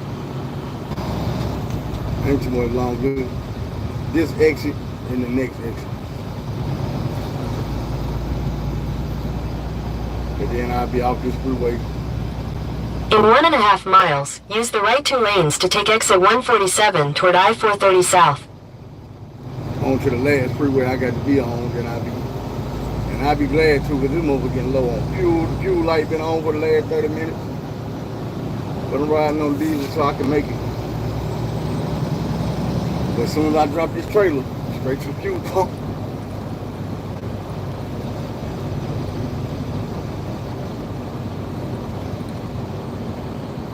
Damn, man, y'all quit letting people jump ahead of us. I got one more exit, man. You can just have these niggas hop in front of me. Nah, man, y'all better start getting in back there. Don't be riding up here thinking y'all could get in. And then y'all gonna let the whole ass nigga in. Man, niggas better get in back there when we got in. Y'all know what lane y'all need to be in. Don't be riding up. I hate when they do that. Appreciate you for being here, man. Appreciate all y'all. You could have been anywhere in the world. Could have been anywhere on YouTube. Hey, and while we on YouTube, man, while everybody listening, shout out to them Razorbacks. I know a lot of y'all probably watched the game last night because it was an event game up in Madison Square Garden, us playing Michigan. That was one of the best basketball games I've seen in a long time, man. Michigan started out smacking us the fuck around, bro. They had us down by like 15 in the first. And I was like, man, damn, they finna beat our ass, bro. This game sucks. I don't want to watch this shit. Who brought me here? What did I do to deserve this? And then I looked around, and they were walking that shit down. It started happening slowly but surely, and I was like, man, y'all hit a little 3, but what you gonna do? By the time halftime came, we was down by 4. I said, what? They came back. We had got down by 1, and they hit a 3. In a 1/4 mile, use the right 2 lanes to take exit 147 toward I-430 South. So they went back up by 4. Our ball, we went down there and shot the 3. Clean, missed that motherfucker out the front iron. I said, damn. Could have been down by 1 at that. But then, second half came out, Use the right 2 lanes to take exit 147. Number 14, Michigan, turned the ball over. Boom. Ran down there, down by 2. Ran back down. Continue for 13 miles. They turned the ball over again. Ran down there, scored, tied the game up. Went down there, turned the ball over again. Whatever it was. Look, in the first 9 minutes of the second half, they had, I think, 11 turnovers. We was not playing with that on-ball pressure. Man, when I tell you, look around, midway through the second quarter, the second half, we up by 18. I said, hold on now. We was down by 15. Now we up by 18. This game over with. It's 10.5 minutes left. This game over with. Why I say that shit? Man, we went on a goddamn scoring drought, and them boys went on the street. They started hitting shit. We started fouling their ass. They hitting the free throw. I said, oh my God. Look back around. Them boys were down by 1 point. Oh my God, what happened? It's like 1 minute and 28 seconds left, and we up by 1 point. I said, man, we were just up by 18, man. Why are y'all trying to find a way to put this up? Like, you working real hard to mess this up. They put my boy Trevor Brazile on the free throw line. I said, okay, we're going to go back up by 3. He missed the first. I said, oh my God. We're going to go back up by 1, and Lord help us. He missed the second. We still up by 1. These boys rushing down the court. I said, man, I seen Trevor Brazile jump through the air. I said, he fit the foul the hell out this man. Dude blocked the shit out that ball, but the ball went straight up in the air. He hit the ground and bounced right back up like Superman. Caught the ball in mid-air, came down with it, got fouled. The man fouled him as soon as he hit the ground. Trevor Brazile back to the line. I said, boy, you might have just redeemed yourself with this block. Back to the free throw line. He hit the first one. We up by 2. Y'all know damn well he missed the second. We up by 2. It's less than a minute left in the game. They run down there and they trying to find a play, but we on his own ball defense on the ass. They can't do nothing. It's like 3.5 seconds left. They coach called the timeout. He don't like what he see. Like, that's real stupid. Now you're going to get the ball. You got to fight to get the ball back in. You got to fight to get it to the person that's going to shoot the 3. Hope they hit the 3. Not only hope you get it to them, but hope they hit it. Damn, what y'all tripping on? Bruh.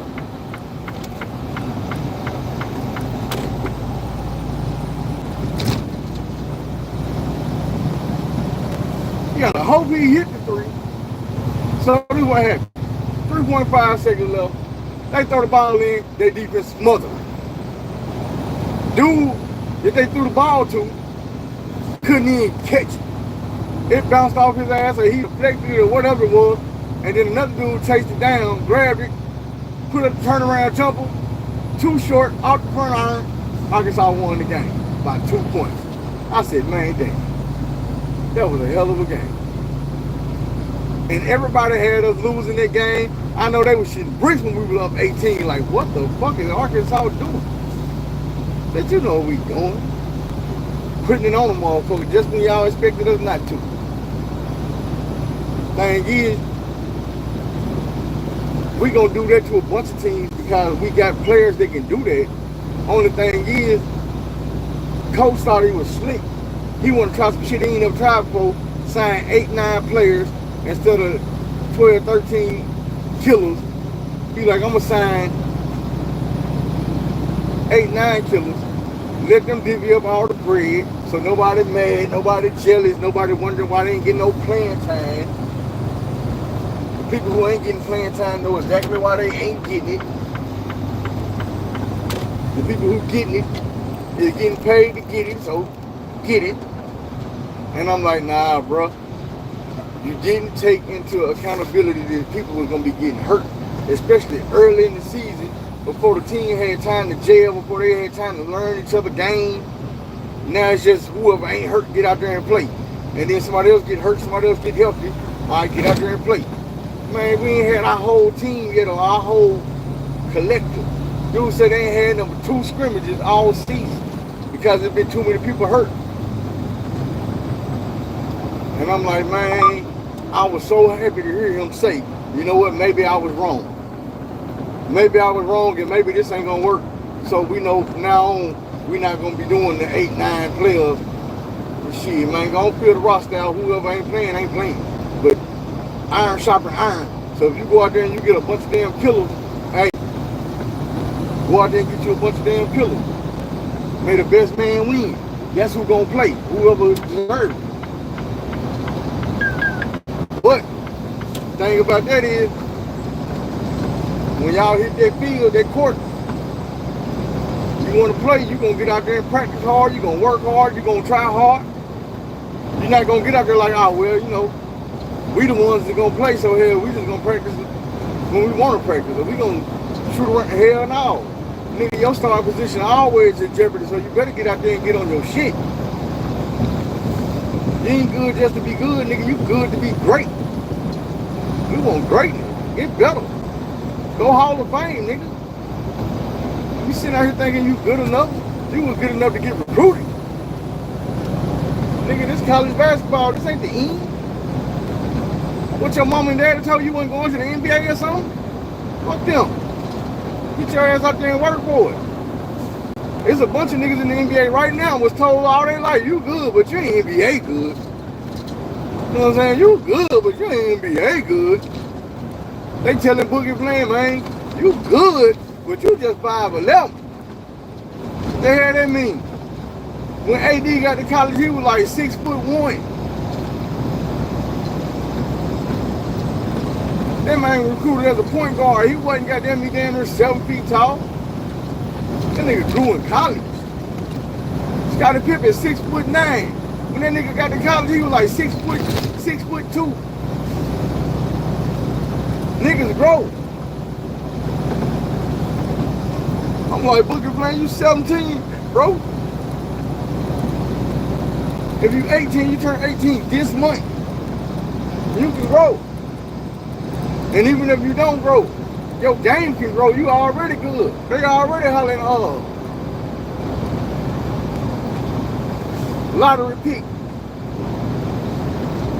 After the game, they was already talking about, oh yeah, he's probably gonna be a SEC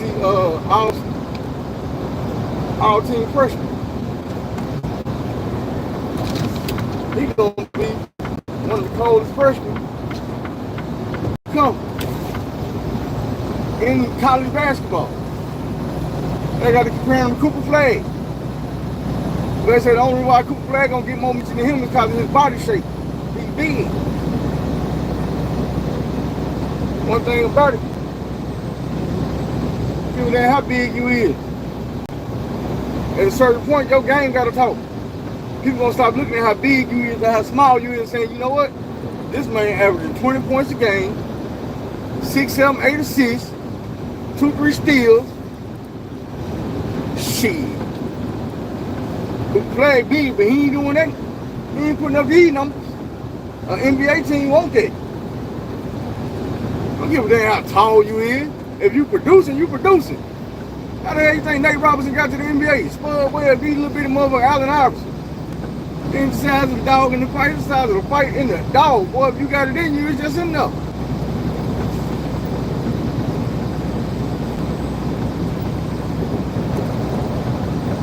But like I said, man, shout out to my Razorbacks. Basketball, baseball, track and field, give me a reason I can always sport my Razorback tattoos proudly, because they always stepping on something. Football be letting me down. But I can get my tattoos. I say, yeah, I can have my tattoos, and people can talk shit, and all I gotta do is say, man, basketball. Say, man, baseball. Like, on the cool, I hate to say Arkansas got like one of the top 5 best sports programs in college football. I mean, in college. But when you take account that our baseball team be #1, when you take into account that our basketball team be hella relevant, our track and field team winning multiple national championships every year, golf team be #1, gymnastics be top 5, shit, swim team be doing their thing. Man, listen, college football, the only one is lacking. Everybody else, goddamn me, is doing their thug thing.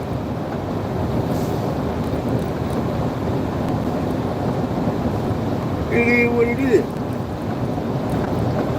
There ain't nobody beside me. In 2 miles, take exit 128 toward Mablevale West Road, Otter Creek Road.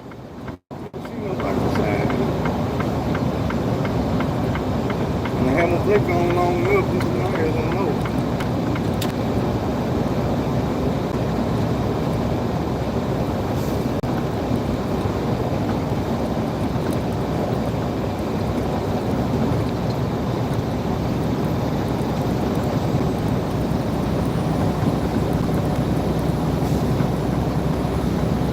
Hey, you know what's funny, bro? I swear to God, I was thinking about that yesterday. I was there, I said, man, I remember exactly where I was when I had that thought and I was laughing. I was in Mississippi driving on the yard and I seen this Asian girl. And I was thinking about my mama, because my mama middle name Sue. And I said, man, what if it was an Asian broad named Sue? I said, man, I bet it is a girl, an Asian girl somewhere named Sue Woo. That's fucked up. I'm gonna tell you the killer part, bro. I don't know how it is in a half mile, take exit 128 toward Mablevale West Road, Otter Creek Road. I don't know how it is in the Asian countries, but even all around the United States. But in most Asian gangs I know of in Arkansas are Crips. Most Asian gangs I know of around the world. Take exit 128, then merge onto I-30 frontage road. I ain't saying it ain't no other type. But like here in Arkansas, when I grew up in Fort Smith, the Asian gangs in Fort Smith was the YOGs. YOGs. And I used to think it was like young original gangsters, but it's young oriental gangsters. And they really about their shit. I'm gonna tell you some real shit, like look up Fort Smith YOGs and listen to some of their music. Them niggas continue on I-30 frontage road for half a mile. They rapping harder, banging harder than a lot of these motherfuckers you know. That's why I be trying to tell folks, Arkansas is gang culture. The gangs are different than... In a quarter mile, slight right onto Otter Creek Road. How Cali got their structure. But I don't even these little country towns, you know what I'm saying? Fort Smith ain't a little country town. It's like the second biggest city in the state of Arkansas. But it's gang infested. Take the next right onto Otter Creek Road, then turn right onto Mablevale West Road. It's nowhere near, it's hours and hours away from Little Rock. But it's gang infested. When I was growing up, take the next right onto Mablevale West Road. In Fort Smith, I ain't know too many Bloods. But when it came down, they had... Continue on Mablevale West Road for 3/4 of a mile. When it came down to disciples, they had gangster disciples. Black gangster disciples. Black disciples. Insane gangster disciples. All that shit. It was IGD, GD, BGD, BG, BD, all that shit. Different types of disciples, all over the place.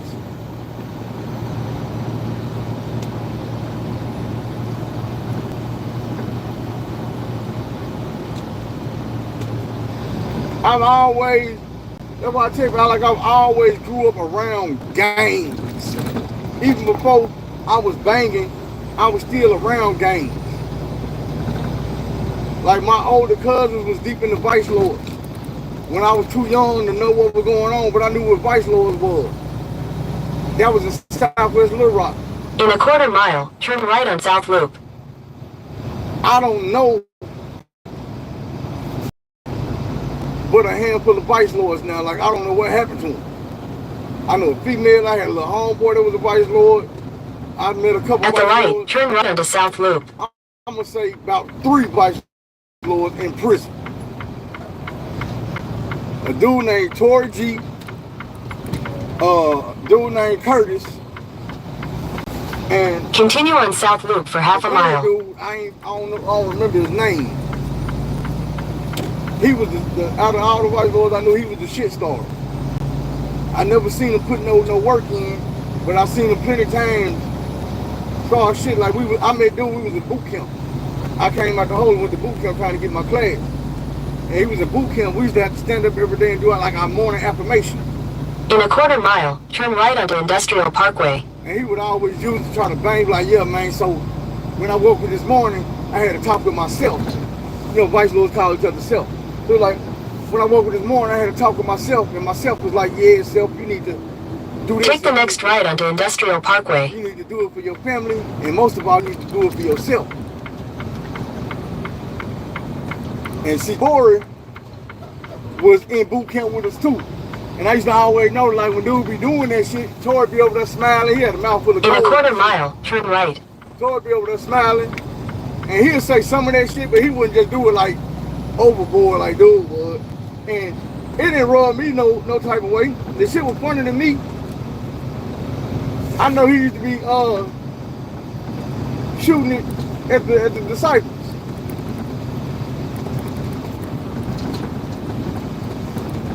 Thing is, the officers, there's also inmates knew that shit too. So they let dude get away with it, and when it be time to graduate, you ain't graduating. Take the next right, then your destination will be on the right.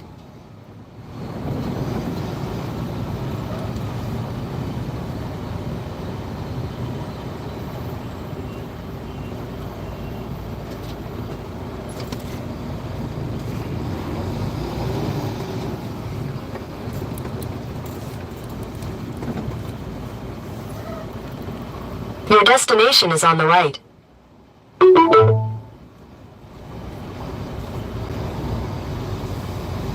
31.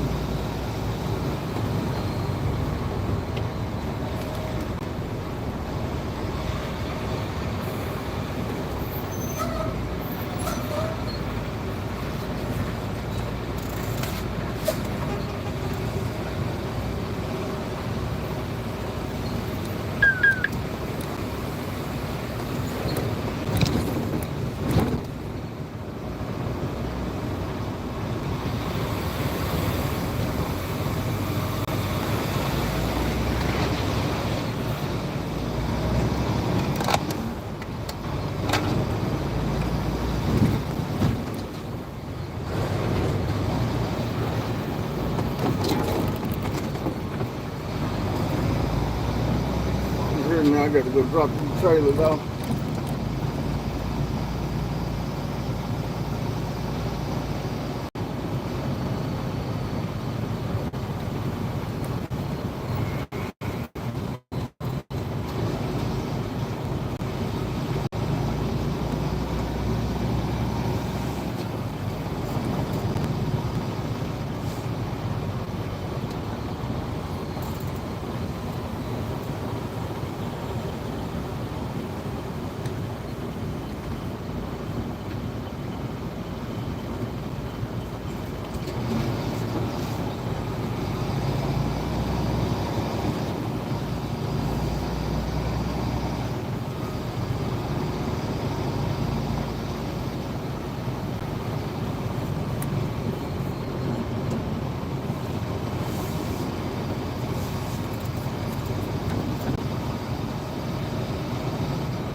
stopping right there in my way. You know, right there in my way.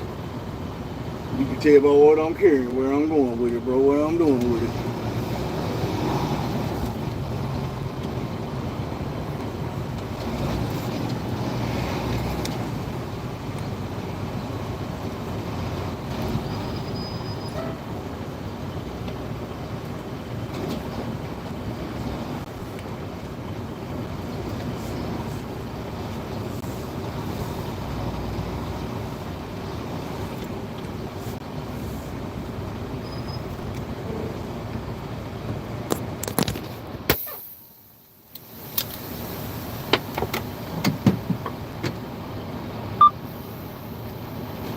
Oh, yeah.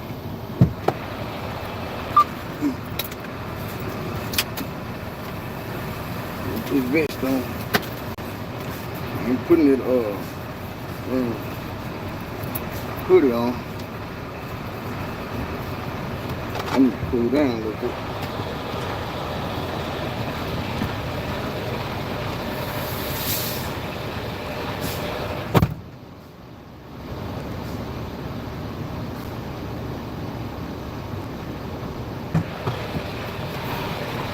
These bags turn up a little bit.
more time.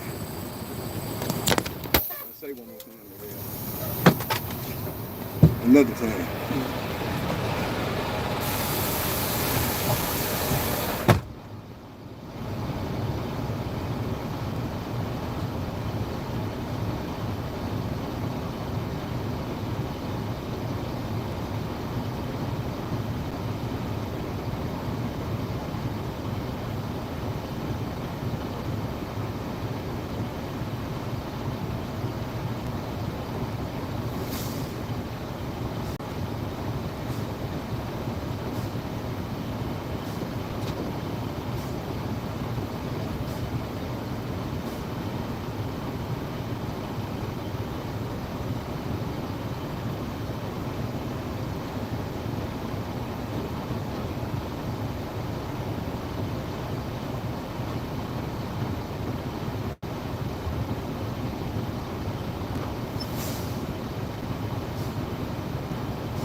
Now I gotta go back and pick up the dolly that I just dropped off before I dropped off this last trailer.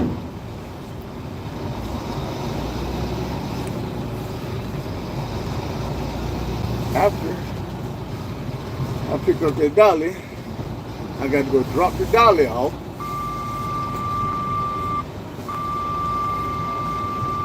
Then I got to go put some gas in this thing.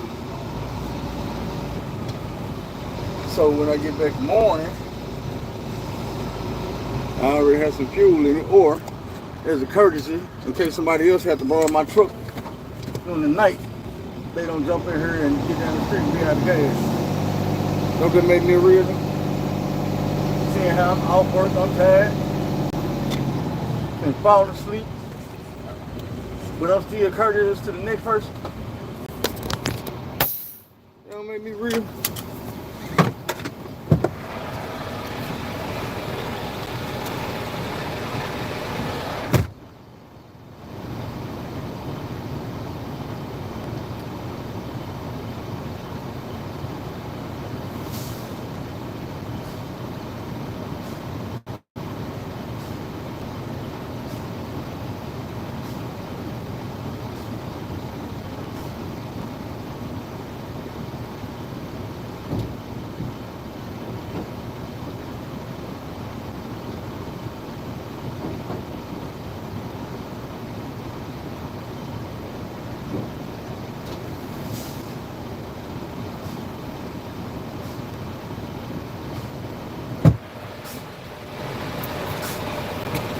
Hey, man, shout out to all my people, man, that be on here keeping me awake in the middle of the night.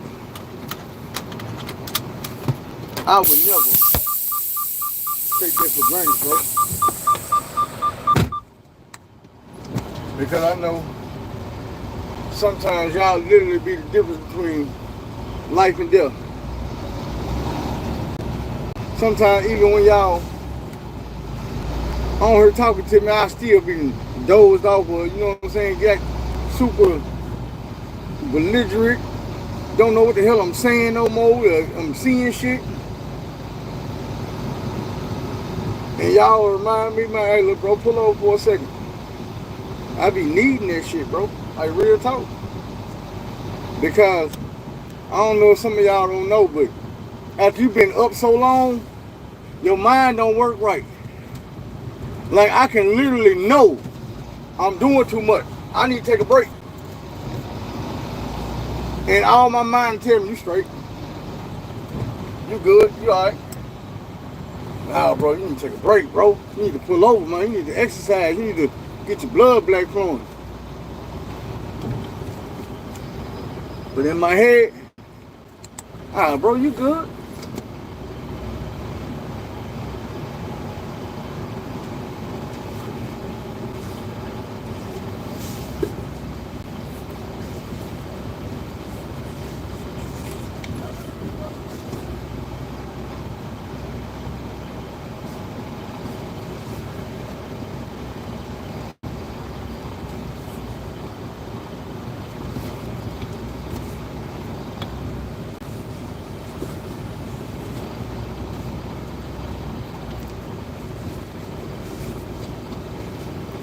You know what I'm saying?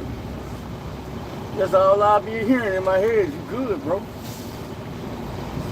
And the whole time, I'm not good. The whole time, if you asked me to recite the alphabet from A to Z, I probably couldn't do it.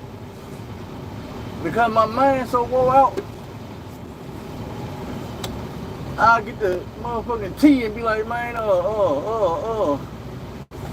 don't remember what come out the T. Or, hold off on your ass. 1 second, man, I'll be right back.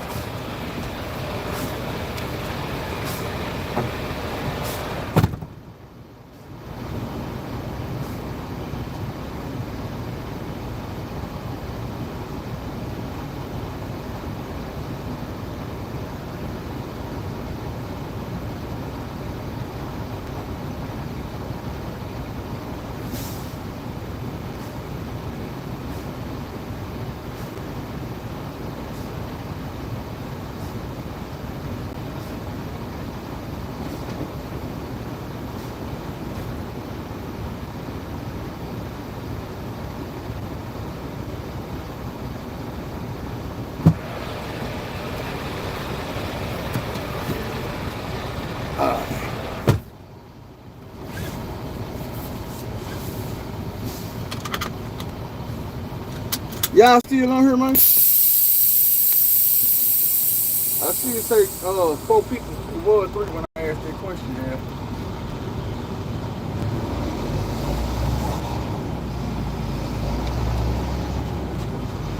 Alright, last 2 things I gotta do before I go home is I gotta go fill this gas tank up. And then when I come back and park, I'ma do my post-trip inspection.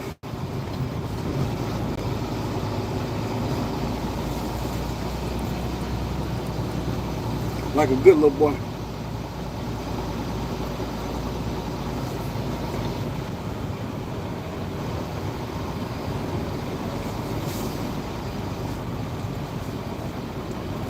After that, I'm either gonna go get some breakfast or I'm gonna take my ass to the crib.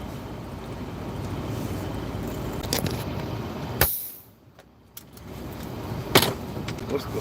9:18, 9:23.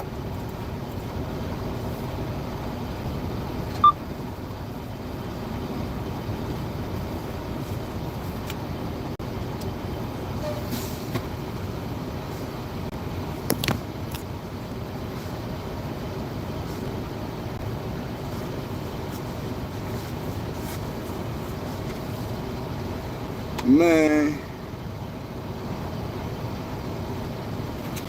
I didn't know I had no Michigan fans. Nah, I ain't gonna lie though, y'all balling. Michigan was balling, bro. It ain't nothing bad I can say about the team. Y'all gonna kick some motherfuckers' ass this year. A whole lot of money. I'm glad you didn't get us.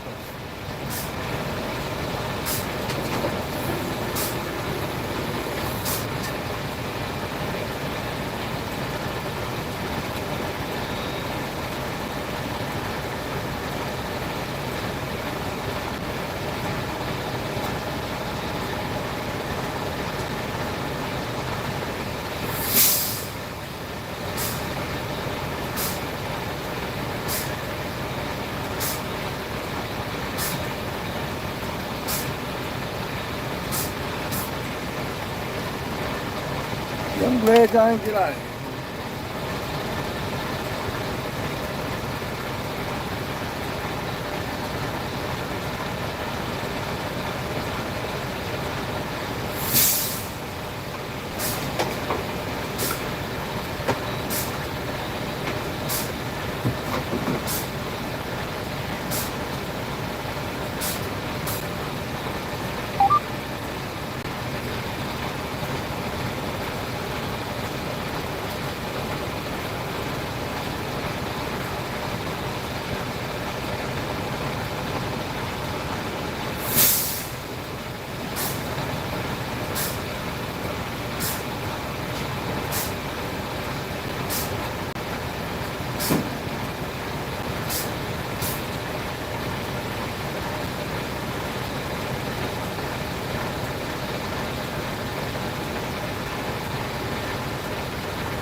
like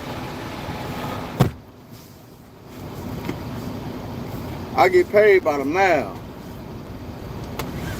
So when I go from here to Olive Branch, Mississippi, that's like 100-something miles. As far as money, it really ain't shit. If I come back to Little Rock, be alright. It ain't really shit. If I go from Olive Branch to El Dorado, Arkansas, and then back to Little Rock, my round trip gonna be like 400 something.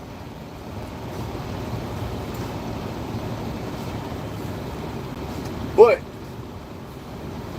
if I go to Harrison and then back to Little Rock from Olive Branch, my round trip gonna be 500 something.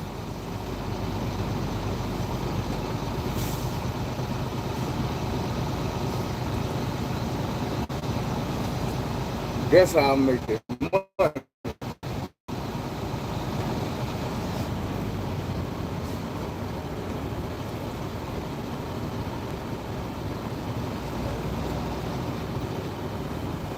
Hey, what they got going on?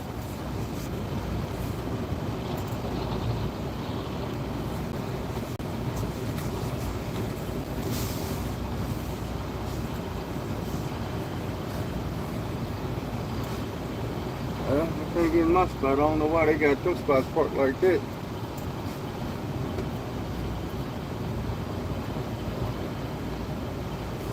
I'm coming down here to park here.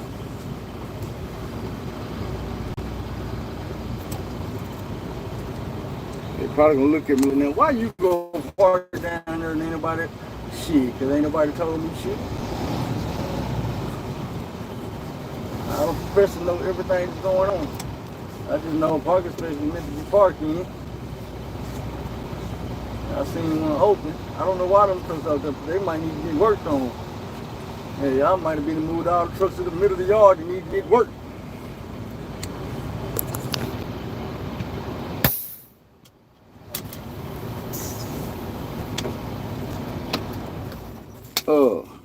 Yeah, so let me hop out here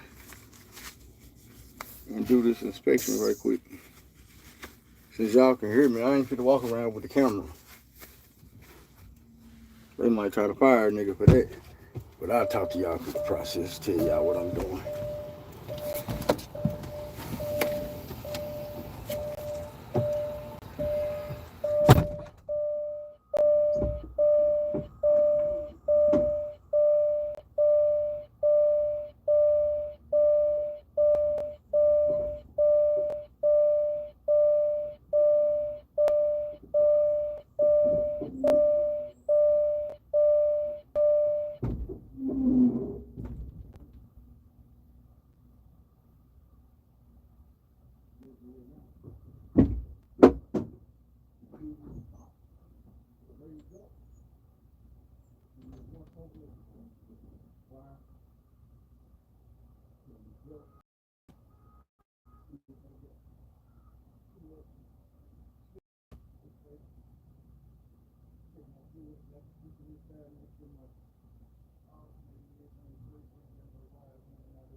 On.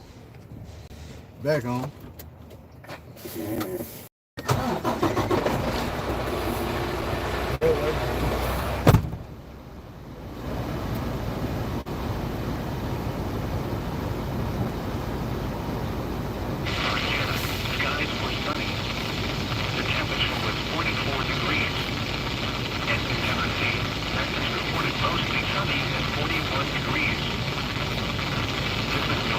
radio station KXI-91 in Warrenton, originating from the National Weather Service Forecast Office in North Little Rock. Your National Weather Service forecast for the Warrenton area. Highs in the upper 40s. North 15 miles an hour, with gusts to around 30 miles an hour. The morning becoming 5 to 15 miles an hour, with gusts to around 25 miles an hour in the afternoon. Tonight, mostly clear. Lows around 30. West winds 5 miles an hour in the evening, shifting to the 20s after midnight. Thursday, mostly sunny. Highs in the mid-50s. South winds 5 to 10 miles an hour. Thursday night, mostly cloudy. Lows in the upper 30s. Please be minute weather forecast for the area for the clear and cloudy for Tuesday. For Friday, mostly cloudy with a 50% chance of showers. Highs in the mid-50s. Friday night and Saturday, showers overnight, then chance of showers during the day. Lows in the 40s. Highs 55 to 65. Saturday night and Sunday, partly cloudy. Lows 35 to 45. Highs 55 to 65. Sunday night and Monday, mostly cloudy. Chance of showers. Lows in the 40s. Highs 55 to 65. Monday night and Tuesday, partly cloudy. Slight chance of showers overnight. If you could be back and they mess with my damn shit like I don't know what I'm doing. Alright, so now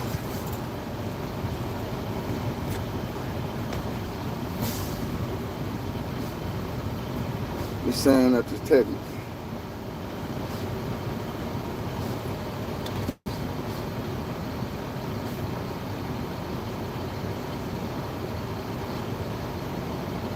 Little showdown. Drop there.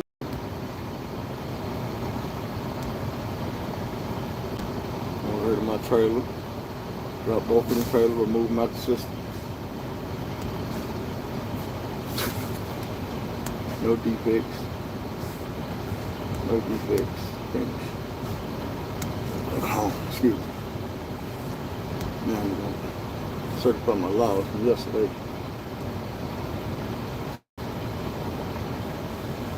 Certify my loss from today.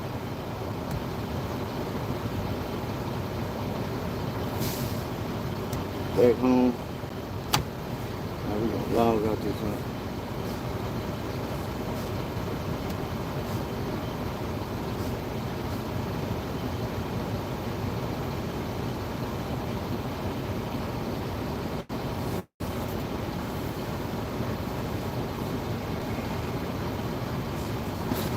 Shit up right here.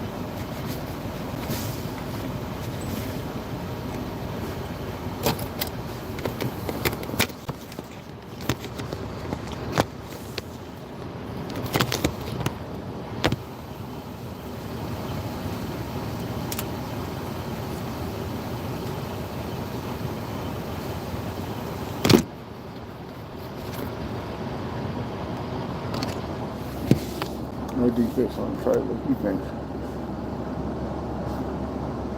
skip that. Automatically logged out. Water in there, make sure it's tight. Empty can. There ain't no trash. And nigga leave trash all in the whip. So now, kill the lights, kill the motor.